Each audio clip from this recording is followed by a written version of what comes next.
Hey everyone, and welcome back to Planet Coaster. Today with a little making of the Among Us coaster. In case you guys haven't seen the Among Us coaster yet, I will drop the link now to the top right. You can click it, and I will also put that into the video real quick. I really hope you guys have seen it because I'm quite proud of it. It was a ton of work, which I will actually show you. And yeah, I think it's worth a little, a little watch. So now let's jump into it. This is the actual layout from the outside. It looks a bit weird, I guess, but I'm gonna explain a little bit what happened here and what is going on. Anyways, so this is the roof, and I'm gonna put the roof away for a little moment because we just don't need it. So let's move that all over to this side. Is this out of, oh, this is like actually out of the map. So what we do, you know what, let's raise it all the way up so it's not in the shadow anymore. There you go. Let's just go down below. Awesome. And we can also put the same to the roof of the cafeteria, which we put here. Awesome. So that's happening, and you can see this is the map actually from above. Let me also well, we can talk about that in a sec. Now, the whole setup of this ride was meant to be really a little proof of concept, if that works.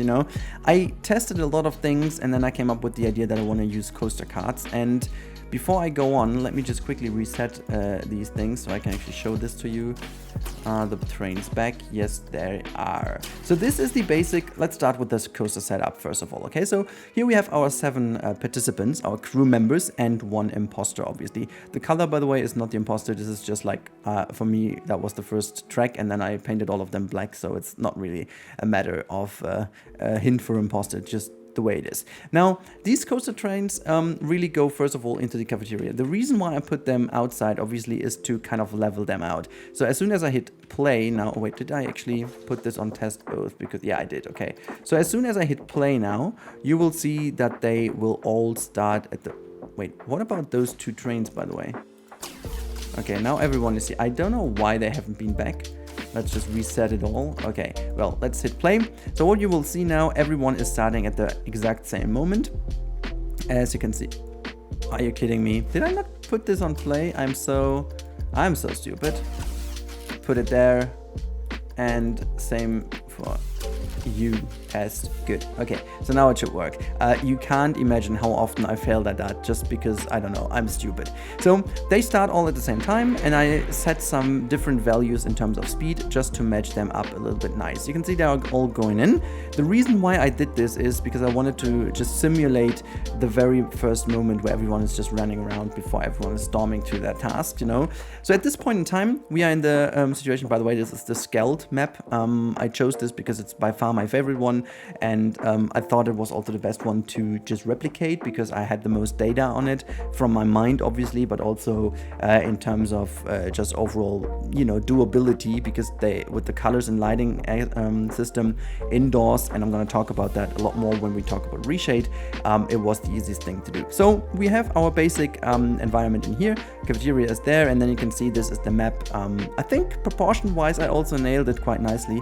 The cafeteria is maybe a little bit too big, and the storage is maybe a little bit too small, but apart from that, I think everything is kind of adjusted nicely. And yeah, you can see the rooms are all relatively simple. I didn't really build too many pieces as I usually do. Reason for that is that I did most with Reshade, and I will show you at the end why and how this turned out to be, and also to make sure that the performance is still rather good. Now we have the emergency button in the middle, and all that kind of stuff happens. Now let's talk about the basic idea. I wanted to create a little ride experience that is basically showing off how Among Us works a little bit. So everyone is storming to their task while one is just trying to find its way to kill the people. And in our, if you haven't seen, major spoiler ahead, yellow is the imposter. So we will have a look into this, how it forms. But you can see the coaster carts are now standing over here, and now as everyone is starting, they are going for their route. And so from this point over here, I kind of try to replicate how this map mostly starts. So as most often, many of the people just rush into admin because they start either doing, as you can see over here, the wiring task, or they do the swipe card task over here.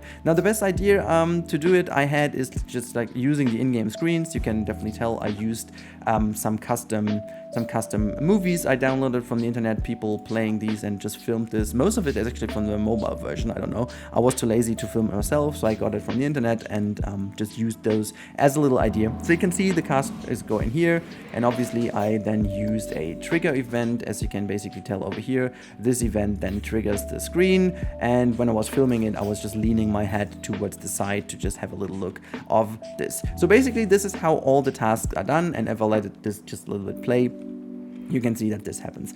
While in the meantime, you can actually see that yellow is also going a different route. They're going down to Shields, and just to arrive at Shields, you will see one of the specialties here. It's going into a vent, and now this is where I basically ignored a little bit the laws of physics and stuff, because I just made a connection in the vent, because obviously in the game it's just a direct one-to-one thing, you know, you just jump in and you just get out there, and so I needed to kind of increase the speed down here a little bit. You can see this is just way over the top and not really coastal-like, and I just didn't even pay attention to if there's a mountain or not. And then you can see, I'm just going to pause this here quick, because at the same time you have someone else coming in here and doing the task in navigation. As you can see, he's aligning the navigation. And yeah, at this point in time, there is this thing coming out, and I use these. I think in the video, this effect doesn't really show too well, but I actually used some effects here to kind of create the blood effect that you also see in Among Us. I think it's just really cool to have it. But yeah, that's just a little side effect you can see. And then yellow is actually continuing its journey, going through here. And at this point over here, yellow is basically using the little trick of turning off the lights. And I kind of, you know, I tried to replicate that by making, let me just make it AM so you can see it, by turning off those lights in here. You can see everywhere over here you have the lights, and in this area over here the lights are temporarily turned off because that dude over here used it. You can basically see that this light is kind of on, and over here they are deactivated. I made this so that this kill over here, which happens in a bit, is looking a little bit better. Now you can see this one just happened over there, and then while they go down here, you can see blue now is fixing the lights, and in a bit of second, boom, there you go, the lights are turning on again. So this is, you know, this is how I wanted to form it. And even though I know that what happens now is pretty much unrealistic, because, you know, you definitely need no cooldown, because otherwise this wouldn't go. So this is the first kill, and then there's just the second kill. The reason why I did this way is that I ran into some time issues. So effectively what I did, I first of all had it that, you know, yellow was faking a task here. So I was putting that one here to also use the wiring task over here, and then just kind of continued. The problem being is then I would have needed to just make all the other tracks way longer than they already are. And I ran into some syncing issues, because as soon as one track is done, obviously at a certain point they restart doing it. And I also, let me show you, because they were obviously having a little bit of an issue then, I was creating a longer path than they actually have. So when you will see this, let me just go down. I think it was over here I did it. Yeah, here you can see. So blue is killed, but what happens then, blue has like a very long road to go before they actually stop their actual, and you can see there's also the other one over here. I needed to do this in order to make sure that they will not appear back in the map before the rest of the map has been done. So, and then my favorite part of the whole system just appears. I think I missed it briefly. No, not yet. Okay, so in a split second we should... No, there's yellow already. So yellow vented over here to this vent in security, while the other one just died. And this is the one I made with the fake connection lost. I thought this was just a little Easter egg you can do.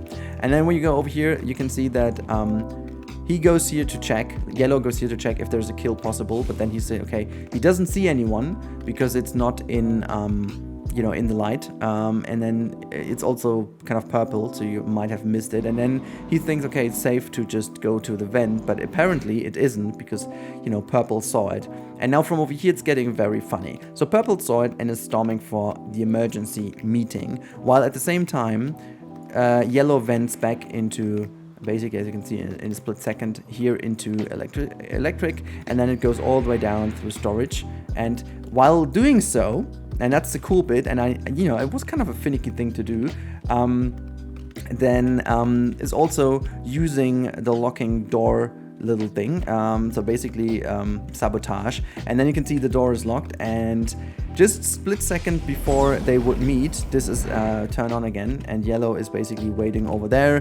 But at the end of the day, I managed to do it in a way that, you know, I assumed that purple made it to the meeting, which at this point in time, for those people who know the game, that is not really possible, because we would actually need a second person to be around. Otherwise, the imposter automatically would have won. But you know, it's kind of a coaster little experience, and so I thought it wasn't too bad. You know, otherwise I kind of assumed that green is still alive at this point in time, and so this is why it worked. But you know, this was just kind of the story you do. And fun story, this looks very simple and very less work because it's just like a little story. However, I'm going to show you a few things. So first of all, the trigger system was a bit tricky. So this is also why I had some of the signs over here. So as you can see, these are all the laser bits that it was actually easier for me to connect them again. Because reason being, obviously you have this med-based scan, and once the coaster track is here, as you have seen in the video, the lasers just go on exactly at the same point, and you know, this should always happen, and I needed to connect this. So sometimes it was a bit tricky to select the pieces, because obviously you can see all the lights, so there's a whole bunch of stuff. Let me just quickly show you what I mean. I think it's easier to show it to you guys. Was it in the... isn't that the display sequencer? So if I put this one down and we say make a trigger sequence and connect some, you can see, look at how many little things you have, and it's very tricky to, you know, just simply click on all of those because they are blocking each other and so on and so forth. And over here, you know, using that without selecting other stuff became very tricky. So what I usually do, I have these signs in here, and then you can basically just move it up in the air if needed that way. You can just take that sequencer and then edit the sequence, add display group, connect piece, and you just, you know, look into the air, because then you have your group just in here, and it's pretty simple to just select them all, confirm, and then you can go from there. And what you just then do, you basically just go down and, you know, just move it down into position, and you're good to go. It's way simpler than just, you know, clicking all these little things manually. That's just kind of ridiculous in terms of time. I made also some things that you don't really see in Among Us because it's not really shown anyways. This is, for example, I made some effects as if we're really in outer space, because that's like a spaceship, and so we had these windows and, you know, stuff like that really nicely aligned. And yeah, you can also see this is my testing field of pieces I wanted to use, just to make sure, because I found that the sci-fi set of Planet Coaster really does work wonders. And yeah, over here you do have the lower and upper engine, which is a copy paste thingy, and then, you know, that's the reactor. We've got electricity and stuff like that. So it all looks kind of cool already, but I'm gonna show you now what the real magic was, because that was something I was doing prior to building. I wanted to see if I can do something with Reshade that really brings this all to another level. So I'm gonna put this just quickly in position, so we really have a good look at that. There's the other one. I think I moved this one down as well, just to make sure that we have it all back in place. And just so that these floodlights are back in position as well. Yeah, that's fine. It doesn't need to be like 100% accurate. I just wanted to show you. Now this is, and I have a special camera set up for you guys. Oh, it's actually not really aligned. Let's quickly do this. Boom, there you go. I have this security for our little showcase over here. So this is how it looks. It looks already pretty cool, but it looks not the way I wanted it to look, because that's, you know, that's just a little bit cool. Now let's make it really cool. So what I did is I created my own preset in Reshade, and we are going to have a look into that one. So first of all, as always, I don't know if you guys know that, but you have to deactivate the multi-sampling and the edge detection, so anti-aliasing, because basically what this always does, it destroys the edge detection and stuff of Reshade. Now, if I open Reshade, you can see there is a wonderful Among Us preset, and now it's gonna quickly load in. You can see, boom, there you go. Ain't that looking great? We have some J.J. Abrams lens flare effects in here. We have some very cool bump mapping, which it's a little bit finicky. As you can see, they're still a bit broken.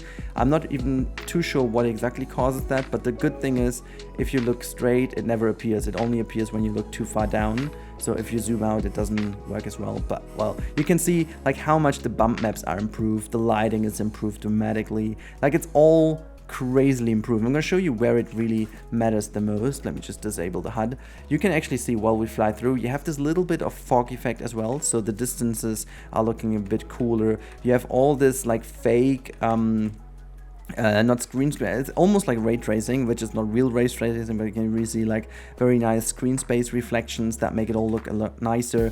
We have very bluish tints, as I said. You have nice lens flares over here, some dirt on, so it gives you really this spaceship vibe. And I mean, this looks like a lot better, like a lot. I'm not even sure if you guys can tell it from the video. If not, I have to redo the whole part over here. I'm not sure if it's natively or if I have to film it like with a different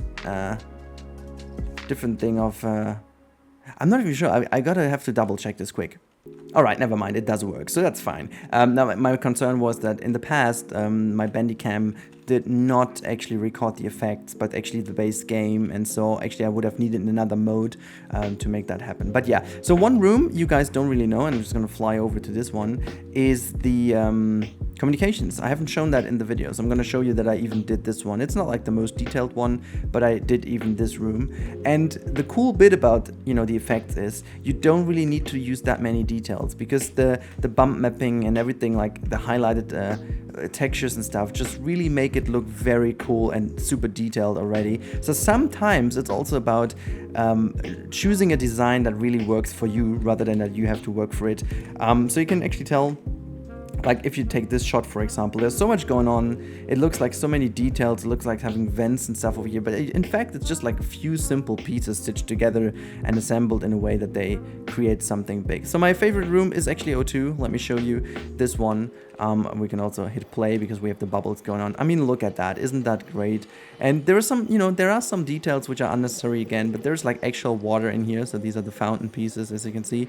So there's like actual water in, and I kind of love this because that's again this kind of detail that you don't really need at all, but it's still in. And we have all these lens flare effects, and yeah, just in general I really liked how this turned out, just generally as a build. And I think this is by far my favorite room over here. This is weapons, and here you can actually tell this looks really cool. You even can hear the shooting, which is this piece over here. I thought that was a nice effect to keep that in. And it's also this double layer layout, which you can see in Among Us as well. You never really have something from it, but it's just there and it's nice and I like it. So yeah, but guys, this was mainly it. Oh wait, we can actually change back to the default setting. Default preset is here, and let's also quickly get back our edge detection, anti-aliasing, multi-sample, whatever you want to call that, blah blah, back in. And also let's just quickly delete these two roofs because I wanted to show you the map from above one last time. So here you go. This is wonderful. I'm gonna delete this too because that just looks weird. And yeah, that was the Among Us showcase making of, guys. And I really hope you guys enjoyed it. I really hope you understood now. And one last shot I want to give you is the bottom shot. Look at all the track. I mean, just look at it. Isn't that crazy? We have like a whole bunch of track systems going. It's almost like with these kids kart systems. How do you call them? Is it also Carrera for you guys? I know in Germany it's Carrera, but I have no clue if that's the same in English as well. But here you can see it looks almost like a computer plate or whatever. I don't know. Guys, I really hope you enjoyed today's little overview. If you like the content, as always, I would really appreciate if you consider subscribing because it helps me out, keeps the channel growing, makes me happy, makes you happy. And yeah, have a good time, guys, and I see you in the next one.